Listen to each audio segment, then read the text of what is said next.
Ok pessoal, como vocês estão? Tudo beleza? Esse quem vos fala é o Anime Amigo, um otaku fanático e um tanto quanto apaixonado por esse mundo das animações. E hoje, rapaziada, eu vim trazer pra vocês o terceiro episódio da primeira temporada de Solo Leveling. Eu espero que gostem. Bora pro vídeo.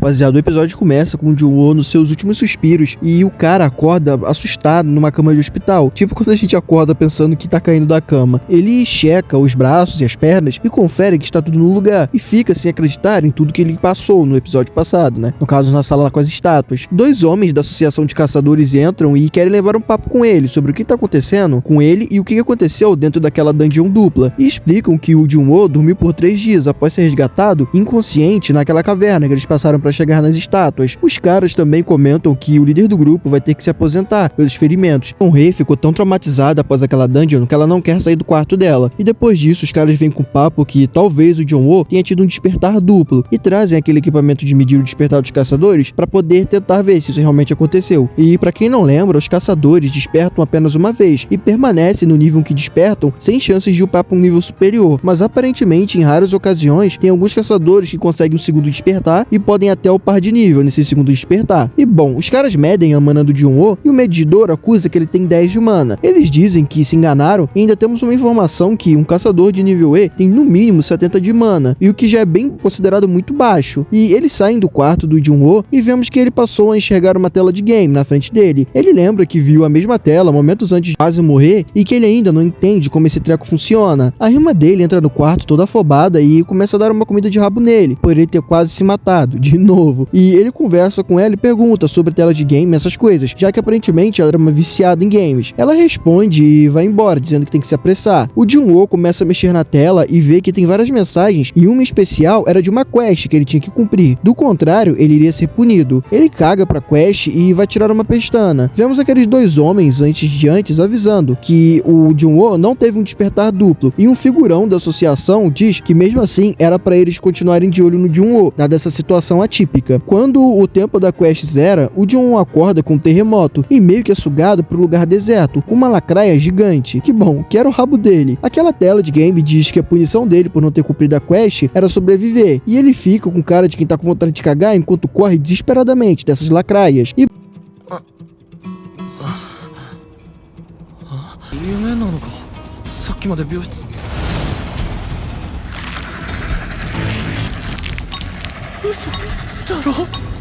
bom, ele continua correndo até que o tempo de era sobreviver por 4 horas zera, e quando ele quase tá virando o lanchinho de lacraia, ele volta pro quarto do hospital, com a mensagem que a quest de punição foi concluída, e nisso ele desmaia de cansaço. No dia seguinte, nós vemos ele conversando com a irmã, e bom, ele sai do quarto e o anime mostra rapidamente a Jun-Hee sendo requisitada para mais um portal, e meio que ela diz que não quer sair, pois, bom, ela ainda tá bem traumatizada com as coisas, e o cara na ligação meio que fala que tudo bem. Ele também aproveita para dar a notícia de Jun-Woo está bem melhor, e ela resolve tentar ir visitá-lo, mas quando ela vai no quarto dele, ela percebe que ele não está, e ela olha pela janela e vê ele correndo fora do hospital. E após terminar o treino, o Jun-Woo começa a matutar em como diabos essas telas funcionam. Nós descobrimos que ao final de cada quest que ele cumpre, ele tem 3 presentes, 3 coisas que esse sistema dá para ele. Uma é a recuperação física imediata, a segunda é pontos para distribuir nos seus status, e a terceira é uma loot box aleatória. Vemos que dessa vez a loot box vem uma chave, sendo que normalmente só vem coisas inúteis. O nosso Jun-Woo fica animado com o que essa chave pode abrir, mas lembra da dungeon das estátuas e se caga todo. Vemos umas notícias dizendo que tem muitos portais sendo abertos e que os caçadores vão fazer uma raid grande para tentar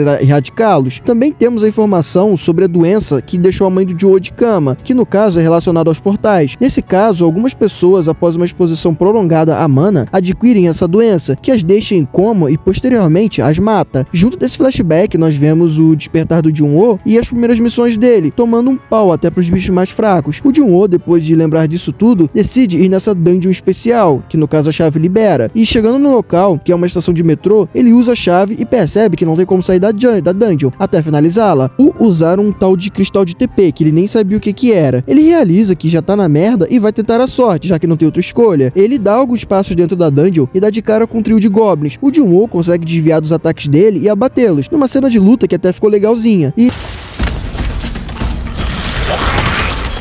出た。しかも3体で。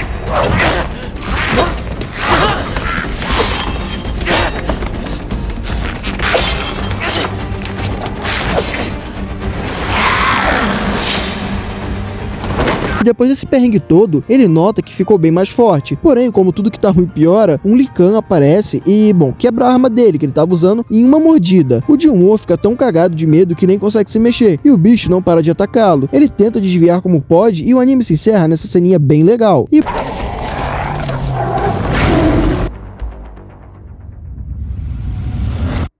Bom, pessoal, tivemos algumas informações importantes nesse episódio, e umas peças também começaram a ser movidas para um arco bem maior que tá vindo. O primeiro eu vou comentar sobre a parte técnica, que bom, tá bem acima da média. Apesar de não ter tido muita exigência de animação, tirando esse finalzinho, essa lutinha com os goblins e com o lobo, o anime tá se virando bem na parte de animação. E quanto à trilha sonora, bom, não tem muito o que comentar, é o Isai Ono que tá no projeto, então a gente não vai ter muita chance de ter erro, né, de sair uma coisa ruim. Apesar de eu estar sentindo falta de algo mais épico e único pro anime. Não sei, quando eu escuto essas trilhas sonoras de emoção, que é pra emocionar, eu lembro bastante de Shingeki, então, sei lá, pode ser só uma impressão minha. Quanto ao restante do episódio, nós tivemos informação sobre como funciona esses treinos do Junwo e o sistema de assistência ao jogador, apesar de nada grande ter sido revelado ainda. Uma outra coisa que foi plantada e vai ser usada mais à frente foi essa conversa dos homens da associação que foram visitar o Junwo com o líder da associação. E nessas notícias também sobre múltiplos portais sendo abertos e com alguns deles sendo portais de rank muito alto. Guardem isso, pois isso vai ser bem importante lá pra frente. Quanto ao ritmo de adaptação, eu tô achando bem ok. E, bom, só estão cortando coisinhas inúteis. A título de curiosidade, o episódio 3 parou no capítulo